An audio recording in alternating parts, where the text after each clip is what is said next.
Distinguished guests, the President of the United States, accompanied by Jesse Gary and Rox Brown.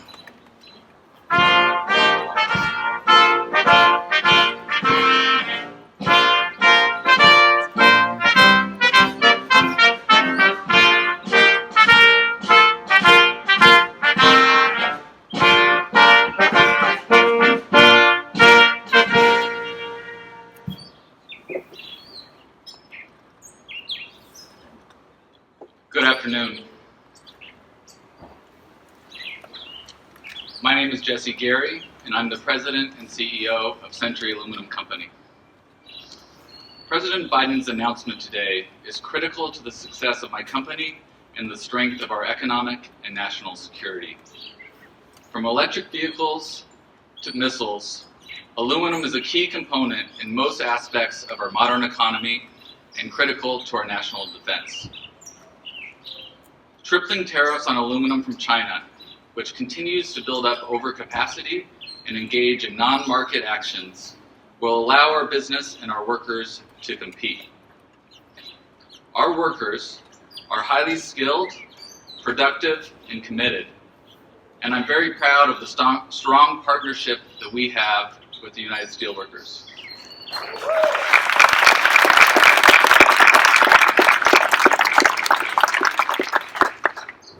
We all benefit from the President's actions today. Coupled with his broader approach to revitalize American manufacturing, which has greatly benefited our operations in Kentucky and South Carolina. The tariffs on Chinese steel and aluminum also advance our efforts and President Biden's efforts to make cleaner metal. Not only are Chinese products subsidized and dumped onto world markets, but they emit far more CO2 per ton than we do here at home. With the support of a $500 million grant from the Biden administration, we are building not only the first new American smelter in 45 years, but a smelter that will be one of the greenest smelters in the world, powered by cutting-edge technology and renewable energy. For my company, our workers, and others across this country, unfair trade is something that is very real. Today's announcement creates the climate for business to succeed, investments to be made, jobs to be created, and good wages to be paid to our workers. Thank you, Mr. President, for your vision and the work of your administration.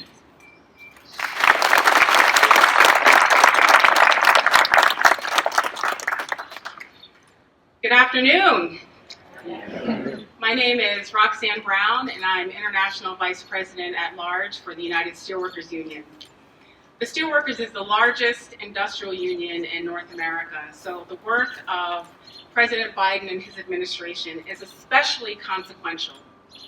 From mining to metals, from aluminum to zinc, from paper to fiber optics, international trade has an enormous impact on our members' jobs and their lives.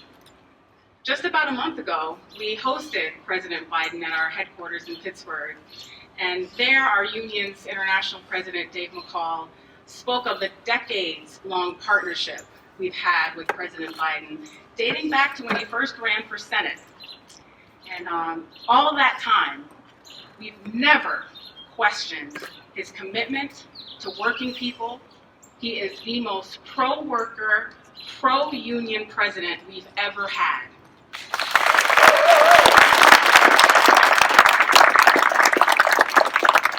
The president and his administration truly have implemented a worker-centered trade policy. He's confronted unfair trade, not only using trade tools, but also investments to regain, reignite, and renew manufacturing capacity. These trade tools are vital in stopping unfair and anti-competitive actions of countries like China. But coupling them with investments, procurement policies, and other actions is key. And that's what President Biden has delivered. He has stood up for us.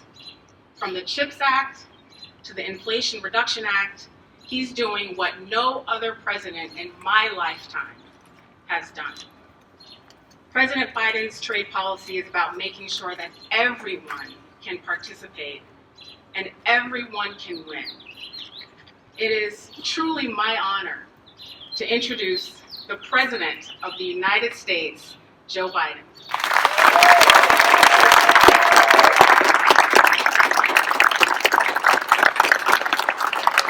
Thank you, thank you.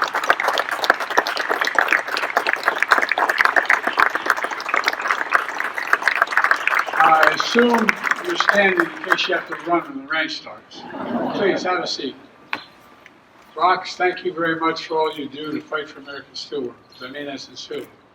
And I want to recognize all the labor unions here today, including steelworkers, auto workers, sheet metal workers, AFL-CIO, IBEW, communications workers, boilermakers, machinists. I'm proud, as Rox said, to be labeled the most pro-union president of American history. You heard me say it before. Wall Street's important, a lot of good folks there, but they didn't build America. The middle class built America, and unions built the middle class. Folks, leaders from key American industries are here as well, including steel, aluminum, solar, semiconductors, automakers. The members of my cabinet are here as well. Janet Yellen, front row is murderer's row here. Treasury Department, Julie Su, our of Labor, Catherine Tai, our nation's trade representative, and outstanding members of Congress as well. From Michigan, Debbie Stabenow is here. Debbie, welcome. And Haley Stevens is here. No, I guess there you are. You did make it. They told me you might not be able to make it. I'm sorry. All right. The Congresswoman Debbie Dingell. Again, swim out, Debbie. It's okay. Lisa Sotkin. Well, you should be. You're responsible for a lot of this. Thank you for joining us as I announce a series of actions to make sure American workers and American business corporations can compete and win in the industries of the future, because that's what this is about. The fact is, American workers can outwork and outcompete anyone, as long as the competition is fair. But for too long, it hasn't been fair.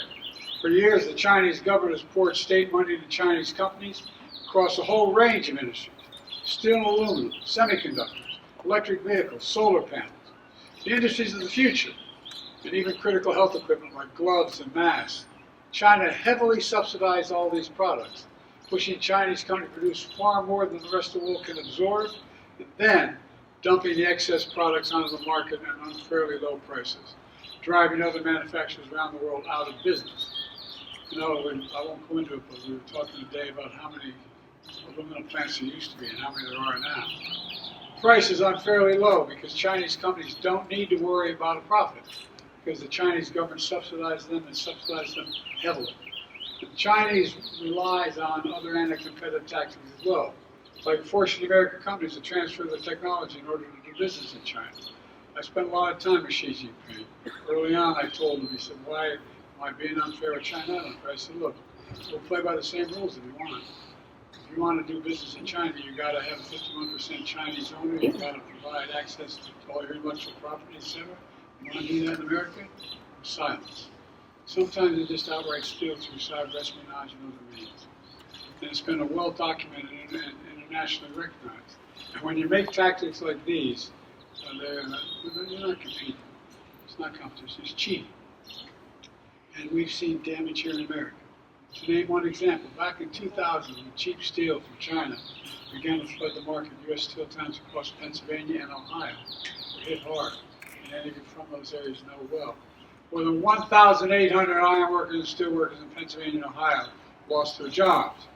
I'm not going to let that happen again. That's why today I'm announcing new tariffs in key sectors of the economy that will ensure that our workers are not held back by unfair trade practices. They include, the thing I'm announcing today, 25% tariff on Chinese steel and aluminum products. And we'll counter China's overcapacity in these industries.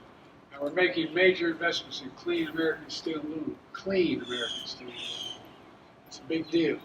Clean because of the way we manufacture it here. It emits half as much carbon as steel made in China. Last month, my administration announced the largest investment in clean manufacturing in all of history. up to $1.5 billion in 6 clean steel projects across America, creating and supporting thousands of union jobs. Next, a 100% tariff on electric vehicles made in China. People say, wow.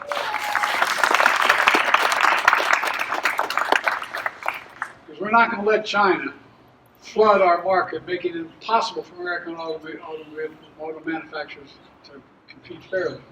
We're also implementing a 25% tariff on electric vehicle batteries from China and a 25% tariff on critical minerals that make those batteries. Folks, look, I'm determined that the future of electric vehicles will be made in America by union workers, period. And we'll do it by following international trade laws to do it. American companies are investing tens of billions of dollars in electric vehicles and batteries. And thanks to my bipartisan infrastructure law, we're building a network of 500,000 charging stations all across America, creating thousands of IBEW jobs across America. Electric charging stations. The reason to do this is simple. Electric charging stations have to be as easy to find as a gas station. And that's what this will be. You're not going to have to worry about it taking off, and you're not going to be able to make it all across the country and without having to figure something else out. Our partners around the world are making similar investments. They also want a supply chain for electric vehicles that isn't dominated by unfair trade practices from China. America can continue to buy, Americans, I want to make this clear, notwithstanding what the other guy's saying, can buy any kind of car they want, whether it's gas, electric, or hybrid. But we're never going to allow China to unfairly control the market for these cars, period. Next. We're going to raise tariffs on Chinese solar panels from 25 to 50%. Here again, because the Chinese government is subsidizing excess capacity, they're flooding the market. They're driving manufacturing companies out of business in Europe. But we won't let that happen here in America. We're putting a 50% tariff on semiconductors made in China. These are those tiny computer, all of you know this, but for the public, those little tiny computer chips, smaller than the fingertip, that power everyday lives. Everything from smartphones to automobiles to dishwashers, satellites. Look, America invented these chips, but over time we stopped making them. We invested overseas. Now, thanks to my CHIPS and Science Act, one of the most significant investments ever in science and technology, we're bringing this vital industry back home where it started, in the United States of America. Finally, we're putting tariffs on health equipment like masks and gloves that nurses and doctors wear every single day. Pandemic taught us anything we need to have a secure supply of essential supplies here at home. Folks, these key sectors, my administration is combining investments in America with tariffs that are strategic and targeted. It's a smart approach. Compare that to what the prior administration did. My predecessor promised to increase American exports and boost manufacturing, but he did neither. He failed. He signed a trade deal with China. They were supposed to buy $200 billion more in American goods. Instead, China imports from America barely budged. And now Trump and the MAGA Republicans want across-the-board tariffs on all imports from all countries if reelected. Well, that would drive up costs for families on an average of $1,500 per year each year. It simply doesn't get it. For years, I've heard many Republican, even Democratic friends say China's not on the rise. China is on the rise. America's falling behind. I've always believed they got it wrong. America's rising. We have the best economy in the world, and since I've come to office, the GDP is up, our trade deficit with China is down to the lowest level in over a decade, and we're standing up against Chinese government unfair economic practices now. At the same time, we're standing up for peace and stability across the Taiwan Straits. I revitalized our partnerships with Pacific allies in India, Australia, Japan, South Korea, the Philippines, Pacific Island nations. I've made sure the most advanced American technologies we develop or invent can't be used by the Chinese government to undermine our national security.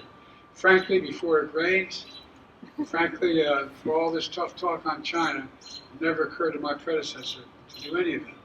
Bottom line, I want fair competition with China, not conflict, and we're in a stronger position to win that economic competition in the 21st century against China than anyone else because we're investing in America again, in American workers. Let me close with this. I come from Scranton, a town like a lot of working class, middle class neighborhoods all across America. Like Racine, Wisconsin, which I visited last week. Once a manufacturing boom town until trickle-down economics came along and the middle class in Racine got hollowed out. 6 years ago, my predecessor showed up carrying a golden shovel, promising, thanks to his new $10 billion manufacturing complex, would be built in Racine. He said it would be the eighth wonder of the world. Big promises that never came true. He used that golden shovel to dig a hole, and then he fell into it. Well, it's not on my, that's not part of my, well, I'm delivering for Racine. Delivering, thanks to the investment of my administration, Microsoft is investing billions to build a new data center in Racine, creating thousands of good-paying jobs. Because the view from Scranton and towns like it are a lot different than from Mar-a-Lago. It's a view where that money doesn't determine your worth, everyone's entitled to be treated with dignity and respect, and everyone deserves a fair shot. We leave nobody behind. That's the America we're building together. That's why I've never been more optimistic about our future. And I'm really going fast because of the rain. That's why we have to remember who we are. We're the United States of America. And there's nothing beyond our capacity when we do it together. God bless you all and praise you out of the way. Thank you very, very much.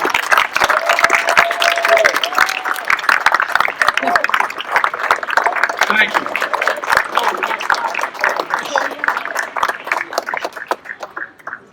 Mr. President, why wait 3 years for the tariffs?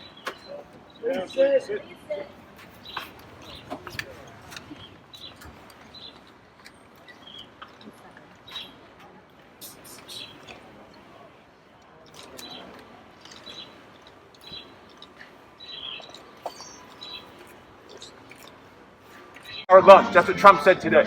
He's been feeding them a long time.